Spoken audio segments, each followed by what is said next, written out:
আচ্ছা, আজকে Boolean algebra ক্লাসে আমরা শিখবো হচ্ছে মাল্টিপ্লেক্সার। আমাদের অ্যাডার, সাবট্রাক্টর, ডিকোডার, এনকোডার হয়ে গেছে। আমরা আজকে শিখবো হচ্ছে মাল্টিপ্লেক্সার।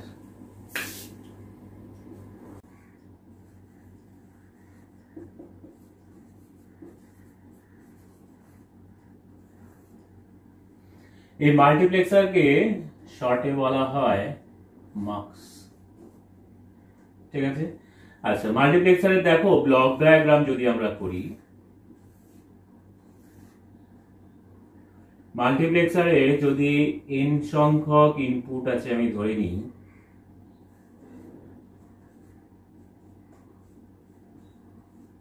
আউটপুটের সংখ্যা কিন্তু সবসময় একটাই হবে। তাহলে এই মাল্টিপ্লেক্সারটাকে বলা যাবে n ইন্টু 1 মার্কস। মাল্টিপ্লেক্সারকে বললাম মার্কস বলে। এখানে আরেকটা নতুন ধরনের ইনপুট আমরা পাবো, সেটাকে বলে হচ্ছে সিলেকশন ইনপুট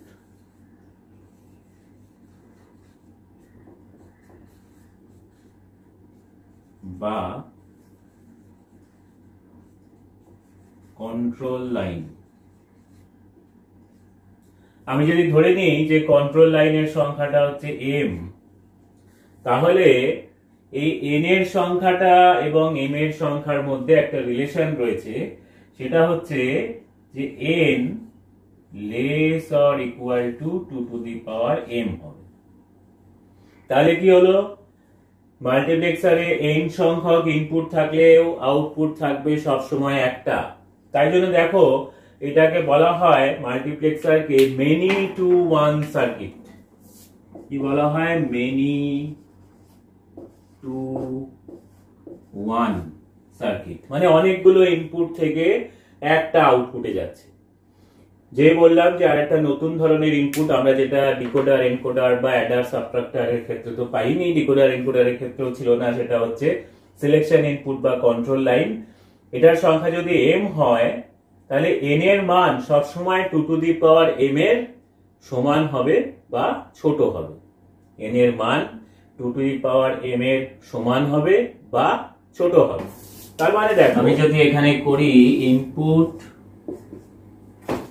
ইনপুটের সংখ্যা, আউটপুটের সংখ্যা আর সিলেকশন ইনপুটের সংখ্যা যদি আমরা প্লট করি, ধরো ইনপুটের সংখ্যা হচ্ছে 4, আউটপুটের সংখ্যা কত হবে? আউটপুটের সংখ্যা আমি বলেছি, ইনপুটের সংখ্যা যাই হোক না কেন আউটপুটের সংখ্যা 1। 2 টু দি পাওয়ার কত মানে 4, 2, তার মানে দুটো সিলেকশন ইনপুট। তার মানে দুটো সিলেকশন ইনপুট থাকলে 4টে ইনপুট হতে পারে, ম্যাক্সিমাম 3টে হতে পারে, কিন্তু কখনোই 4 এর বেশি হবে না।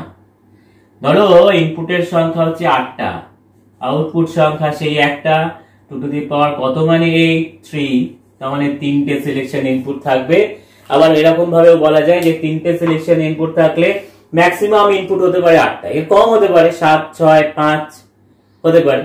4 হলে তো সিলেকশন ইনপুট দুটোই হবে, 4 এর ক্ষেত্রে তো আর সিলেকশন ইনপুট 3টে হবে না। কিন্তু 4 এর বেশি 5, 6, 7, 8টা অবধি হচ্ছে সিলেকশন ইনপুটের সংখ্যা 3টেই হবে। যদি 16 হয় তাহলেও একটা আউটপুট হবে, এবং সেই ক্ষেত্রেও 4টে 2 to the power 16, 2 to the পাওয়ার 4 মানে হচ্ছে 16, তাহলে 4টে সিলেকশন ইনপুট হবে।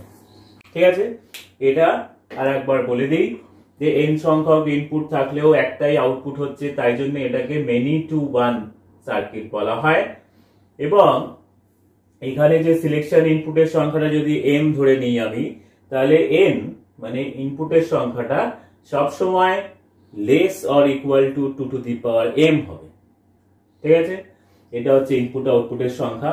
মূল ব্যাপারটা কি হয় আমি একটু বলে দিই, যে এখানে যে ইনপুট গুলো রয়েছে, সেই ইনপুট গুলোর মধ্যে থেকে যে কোনো একটা ইনপুট আউটপুটের জন্য সিলেক্ট হবে, এই সিলেকশন ইনপুটের কম্বিনেশনের উপর ডিপেন্ড করে।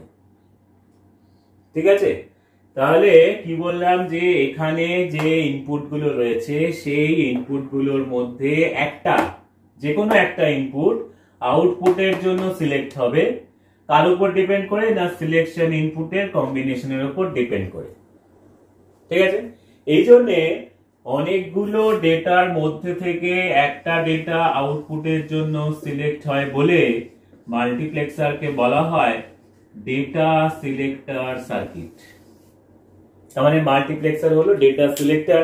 এরকম অনেক সময় কোয়েশ্চেন দেয় ডেটা সিলেক্টর সার্কিট কি, তখন বলতে হবে ডেটা সিলেক্টর সার্কিট হচ্ছে মাল্টিপ্লেক্সার। যদি বলে কেন, তাহলে সেক্ষেত্রে বলতে হবে যে অনেকগুলি ইনপুটের মধ্যে থেকে যে কোনো একটা ইনপুট আউটপুটের জন্য সিলেক্ট হয় সিলেকশন ইনপুটের কম্বিনেশনের উপর ডিপেন্ড করে, তাই জন্য মাল্টিপ্লেক্সারকে বলা হয় ডেটা সিলেক্টর। ঠিক আছে, আজকে আমরা ছোট একটা মাল্টিপ্লেক্সার শিখবো, সেটা হচ্ছে 4x1টা আজকে আমরা শিখবো।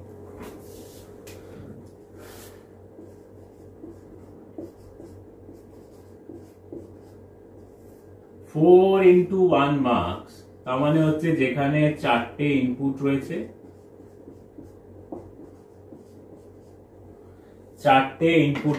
আর একটা আউটপুট রয়েছে। আমি ইনপুট হিসাবে i0, i1, i2, i3 ধরে নিলাম। সিলেকশন আউটপুট তো একটাই, আমি সেটাকে y ধরে নিলাম। আর চারটে যদি ইনপুট থাকে সিলেকশন ইনপুট কত হবে, 2 টু দি পাওয়ার কত মানে 4, 2। তার মানে সিলেকশন ইনপুট হবে দুটো।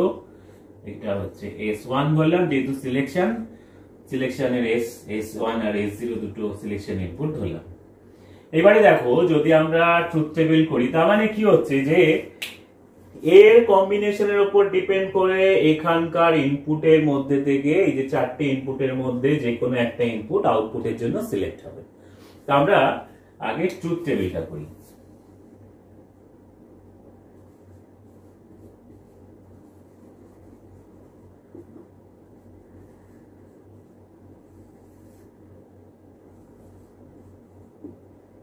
সিলেকশন ইনপুট আর আউটপুট, সিলেকশন ইনপুটে হচ্ছে s1 আর s0, আউটপুটে হচ্ছে y।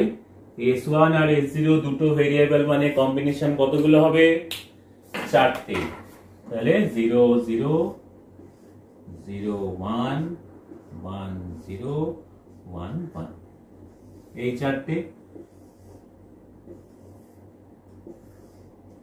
ঠিক যে অর্ডারে ইনপুট গুলো লেখা রয়েছে, মানে i0 থেকে শুরু করে i3, ঠিক সেই অর্ডারে আমরা আউটপুটে লিখে দেব।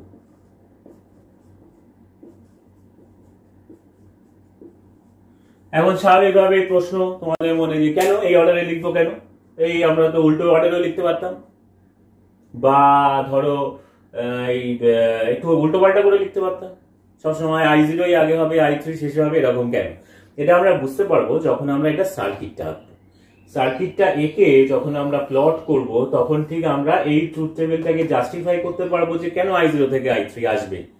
ঠিক আছে, আমরা তাহলে সেই কাজটা শুরু করি। এখানে ধরো s1 আর এখানে s0 আমি ইনপুট নিচ্ছি। আচ্ছা, এটা s1 এর লাইন থাকলো, এটা s0 লাইন থাকলো। এবার দেখো, প্রথমে s1 এ আছে হচ্ছে 0, s0 তে আছে 0। আমরা কি জানি, SOP তে 0 থাকলে কমপ্লিমেন্ট হয়, 1 থাকলে হয় না। তার মানে s1 বার s0 বার হবে। তাহলে বার যদি হয়, তাহলে s1 থেকে কোন গেট দিলে s1 বার হবে, নট গেট। তাহলে এটা রইলো s1 বারের চ্যানেল।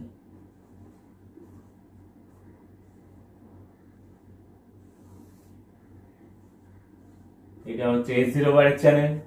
এবার দেখো যে s1 বার s0 বার আমরা নিলাম এখান থেকে, s1 বার s0 বার, আর ফার্স্ট ইনপুট কি ছিল, i0 নিয়ে আমরা এখানে একটা এন্ড গেট করলাম। এন্ড গেট করলে এখানে আমরা কি আউটপুট পাবো, s1 বার s0 বার i0। তাহলে সেকেন্ড এটা কি হবে, 0 1 আছে, তার মানে s1 বার s0, s1 বার এখান থেকে নেব, s0 এখান থেকে নেব, আর সেকেন্ড ইনপুট সেটা হচ্ছে i1। এই তিনটেকে নিয়ে আমরা আবার একটা এন্ড করব। তাহলে এখানে কি পাবো আউটপুট S1 বার S0 I1। তারপরে আমরা করব হচ্ছে 1 0, তার মানে S1 S0 বার, আর তারপরে ইনপুটটা হচ্ছে I2।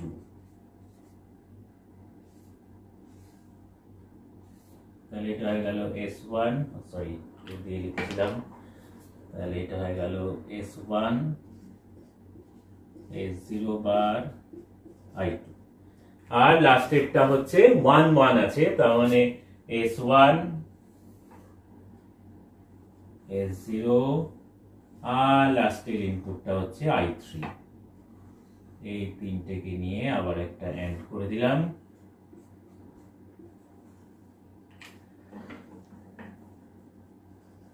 S1 S0 I3। আচ্ছা, এবারে দেখো যে আমাদের আউটপুট করা চারটে, একটা, এখানে এলো কিন্তু চারটে। তাহলে আমরা কি করব এখন, এই চারটেকে নিয়ে গিয়ে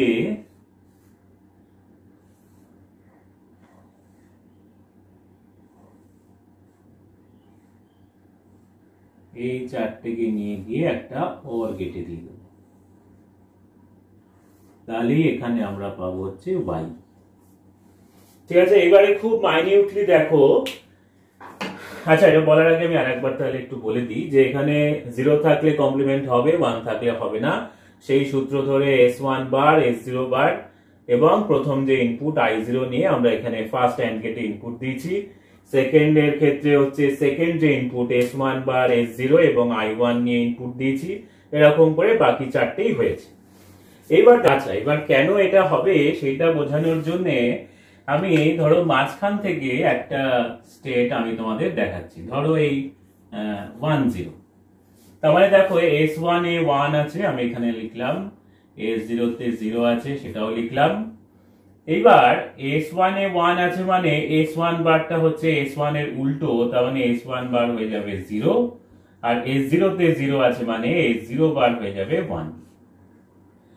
এখন এখানে আছে হচ্ছে S1 বার S0 বার I0।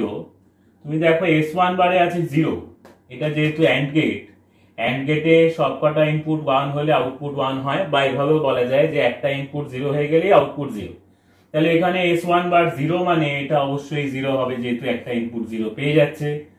সেকেন্ডটার ক্ষেত্রেও দেখো এখানে আছে S1 বারে এখানেও 0 আছে, তার মানে এটাও হয়ে যাবে 0।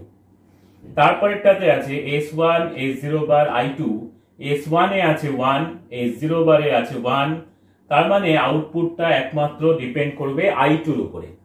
S1 মান 1 আমরা জেনে গেছি, S0 বারেও মান আছে 1, I2 এর মানটা একমাত্র জানি না, তাই I2 এর যা মান হবে তার উপরেই এটার আউটপুট ডিপেন্ড করছে। আর লাস্টেরটার ক্ষেত্রে S1 S0 I3, এখানে দেখো S0 আছে, S0 তে 0 আছে বলে এটাও 0। তার মানে এই যে OR গেটটা, এই OR গেটে যে ইনপুট পৌঁছালো সেটা হচ্ছে 0 0 I2 0। OR গেটের ক্ষেত্রে আমরা জানি যে কোনো একটা ইনপুট 1 হলে আউটপুট 1 হয়। তাহলে সেক্ষেত্রে আমরা তিনটে ইনপুট, প্রথম দ্বিতীয় এবং চতুর্থ ইনপুট 0 জেনে গেছি। তৃতীয় ইনপুটে I2 আছে, সেটার মান আমরা জানি না, অতএব আউটপুটটা ডিপেন্ড করছে শুধুমাত্র I2 এর উপরে। ঠিক আছে, এবার দেখো তাহলে কি দাঁড়ালো যে যখন S1 এ 1 এবং S0 তে 0, তখন আউটপুটে আছে হচ্ছে I2। তাহলে দেখো এই যে 1 0 তে আছে I2। এরকম ভাবে আমরা যদি বাকি তিনটে যে স্টেট আছে সেই স্টেট গুলোকেও যদি আমরা এই সার্কিট ডায়াগ্রামে প্লট করি, তাহলে ঠিক সেই অনুযায়ী আমরা আউটপুটটা পাবো। এত কিছু প্লট করে করে লেখার তো টাইম থাকবে না। এটা মনে রাখতে হবে যে ইনপুটটা ঠিক যে অর্ডারে দেওয়া হয়েছে, আউটপুটটা ঠিক সেই অর্ডারেই আসে। খালি এটা তোমরা জেনে রাখলে যে কেন এটা পরপর ইনপুট অনুযায়ী হবে। তার কারণ হচ্ছে আমরা যদি প্রত্যেকটা ইনপুট অনুযায়ী আমরা প্লট করি, যদি আমরা 0 0 এখানে দিই তাহলে আউটপুট পাবো I0, 0 1 দিলে পাবো I1, 1 0 দিলে যেমন দেখিয়েছি I2 পাবো, আর 1 1 এর জন্য I3 পাবো। তাহলে এটা গেল 4x1 মাল্টিপ্লেক্সার। আমরা পরের দিন 8x1 মাল্টিপ্লেক্সারটা করব। তোমরা এটা ভালো করে প্র্যাকটিস করে নিও, তাহলে 18 to 1 মাল্টিপ্লেক্সার বুঝতে একটু অসুবিধা হবে না। ঠিক আছে, বাই।